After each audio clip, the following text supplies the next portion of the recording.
Mars 1941. Le drapeau français à la Croix de Lorraine monte solennellement dans l'air froid du matin sur le fort d'Eldag, conquis la veille par les troupes du Tchad. Face à ces hommes raidis d'émotion aux présentées armes, plus fiers sur leurs armes disparates que leurs adversaires de la veille sur leurs uniformes d'opérette, le colonel Leclerc prononce de sa voix brève le serment devenu légendaire: le Castilda de la Tour de Verre, arrière-arrière petite fille, le général Leclerc vous dira dans quelques instants.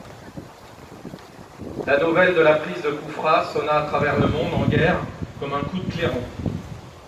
Pour la première fois depuis le désastre de juin 1940, les armes françaises infligeaient à l'ennemi une défaite cuisante sur son propre territoire. La France meurtrie et humiliée tressaillait de fierté. Enfin, les troupes du Tchad avaient vu leur jeune colonel à l'œuvre et lui vouaient désormais cette admiration et cette confiance sans borne qui devait les hausser au-dessus d'elles-mêmes et les rendre dignes de leur chef. Ce dernier pouvait désormais tout leur demander. Sous ses ordres, rien n'était impossible. Ces lignes du général Louis Diot retracent bien l'impact considérable du serment de Koufra dont nous commémorons cette année le 80e anniversaire. C'est porté par ce serment que la deuxième DD va, avec l'insurrection, libérer Paris le 25 août 1944. C'est pour ce serment que les 151 gars de Leclerc ont donné leur vie afin que Paris et sa banlieue retrouvent la liberté. Leurs noms sont inscrits sur ce monument. Ne les oublions pas. Et maintenant, je donne la parole à Cassie.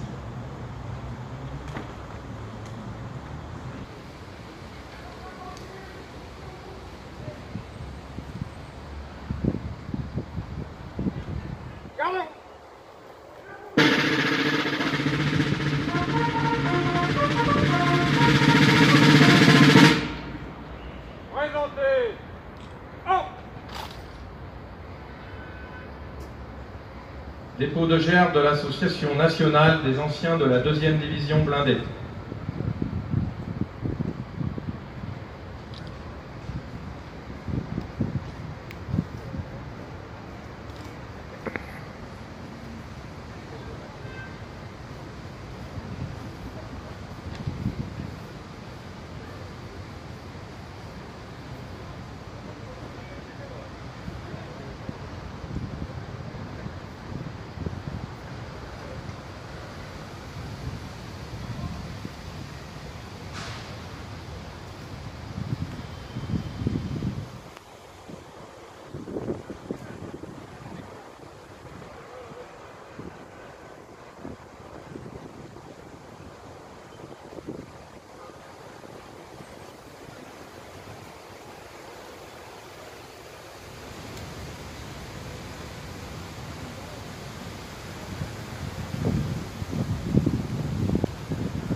Dépôt de gerbe de Monsieur le délégué national de l'Ordre de la Libération, accompagné de Monsieur Emmanuel Grégoire, premier adjoint à la maire de Paris.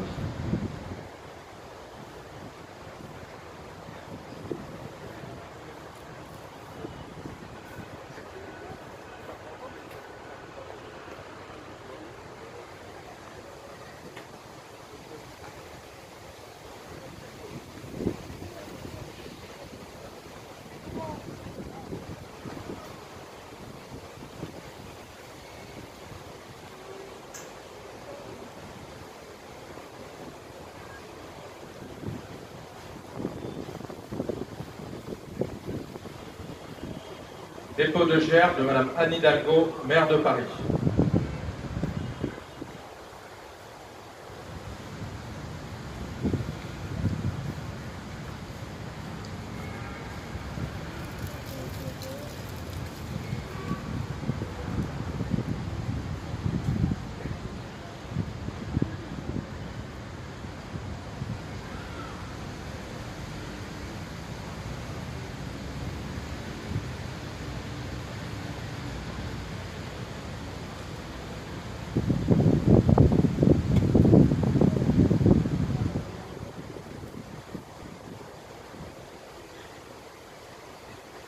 Dépôt de gerbe de Madame la ministre déléguée auprès de la ministre des Armées, chargée de la mémoire et des anciens combattants.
Reposez!